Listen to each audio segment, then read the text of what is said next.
Il a 43 ans, mais ne le dites pas trop fort, il croit toujours qu'il a 40 ans. Quand on a de l'info, on s'en sert. Bonjour Olivier de Benoît. C'est gentil, quelle entrée en matière. Et oui, voilà, alors vous êtes actuellement en tournée dans toute la France avec votre spectacle 040 où vous racontez les épisodes de vos 40 premières années. Est-ce qu'à 80 ans, vous ferez la suite? Mais j'espère que je serai encore sur scène. Mais quand j'en vois qui se débrouillent pas si mal, Ouais. si vous me dites que je serai le Aznavour de l'humour, je prends à faire mes adieux à 120 ans.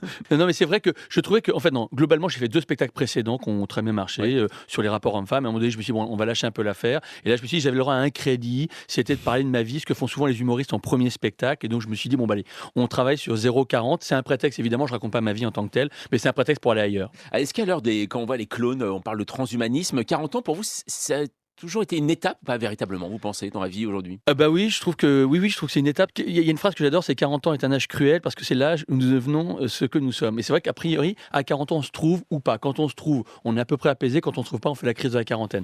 Donc moi, je me suis trouvé parce que finalement, je suis pas trop malheureux. Mais c'est un âge où c'est assez amusant. On est encore en forme et en même temps, on a un peu d'expérience, donc on peut regarder un peu dans le rétro. Là j'ai rigolo, ouais. Alors sur scène, à un moment, vous retrouvez votre journal intime et vous nous faites découvrir qu'avant votre premier encart, vous vous êtes entraîné à embrasser sur votre chien. Oui. Alors est-ce que c'est vrai cette histoire ou pas? Non, parce qu'on se pose toujours la question, vous savez. Pardon. Non. Alors, il y a quand même un peu de fiction dans les one-man Oui, shows. j'espère. Non. C'était une chienne. D'accord.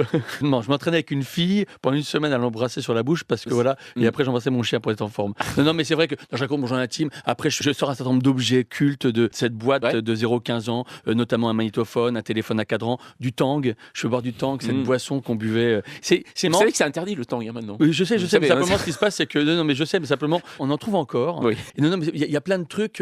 Donc ça, c'est 0-15 ans, 15-30 ans, c'est comme des scores de tennis. 15-30 ans, là, je fais repasser le bac au public. Je fais une plaidoirie d'avocat parce qu'en fait, j'aurais dû être avocat normalement. Et donc ça défrustre ma mère. Ma mère est rassurée à chaque fois qu'elle me voit parce qu'elle se dit sur scène, parce qu'elle se dit peut-être que si ça marche pas, il sera avocat. Alors, vous faites cette chose aussi peut-être cruelle en fait. Vous demandez à un spectateur du premier rang d'écrire la critique qui sera publiée sur Facebook. Oui. Alors après, on voit en même temps que vous brodez dessus. Oui. Mais est-ce que vous avez déjà découvert des choses écrites qui vous ont vraiment étonné, surpris ou même parfois déçu ou Non, dérangé? non, en général, c'est vrai, je demande aux gens d'écrire une critique et je la lis à la fin du spectacle pour voir si on la partage. Non, malheureusement, il n'y a jamais eu rien de truculent, si ce n'est, non, mais donc, du coup, je suis obligé d'en rajouter un petit peu, mais ça plaît beaucoup au public, ça. Oui, c'est ça, et notamment, moi, c'est vrai que j'ai pu voir un spectacle où on vous dit, il a grossi, ou il a, ou il n'est pas comme il lui ressemble. Voilà, Oui, c'est ça. il est plus beau à la télé, j'ai eu ça. Alors, on vous a connu, vous l'avez avec un humour au départ axé sur les rapports hommes-femmes, alors accentuant le côté très misogyne, voilà, sur ce rapport-là. Vous en parlez au début de ce spectacle. Est-ce que la récente actualité concernant les femmes, ça a un peu freiné justement votre humour? Absolument pas. En fait, je suis le plus féministe des humoristes. Alors, vous allez dire, c'est facile de dire ça, Bien comme sûr, ça me protège. Mais je le pense vraiment en plus. C'est-à-dire que moi, je joue le rôle d'un mec, un con, mais pas un connard, un con qui a un regard biaisé premier degré sur les femmes. Les femmes dans la salle se marrent et se foutent de ma gueule, et à travers moi, se foutent de la gueule de tous les cons qui sont comme ça.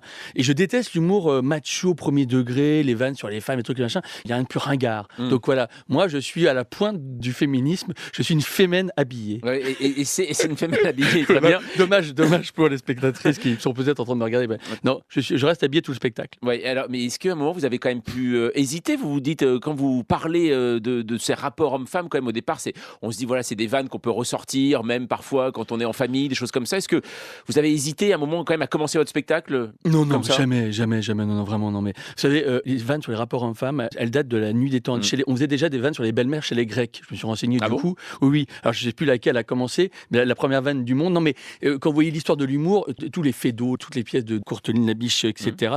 Tout le monde fait des rapports hommes-femmes. Et vous prenez le Pariscope, vous regardez tous les spectacles à Paris. Il y a dans tous les théâtres une pièce sur deux, c'est sur les rapports hommes-femmes. Donc si vous voulez, c'est le thème universel. Et pourquoi on travaille beaucoup sur les rapports hommes-femmes, c'est parce que c'est là où il y a le plus de codes. C'est-à-dire que tout le monde, ça parle à tout le monde, donc les gens rigolent. En tout cas, moi, je suis tout à fait favorable à ce mouvement et je suis absolument ravi que la parole se délie. La mise à jour d'Olivier de Benoît, c'est toute la journée sur France Info.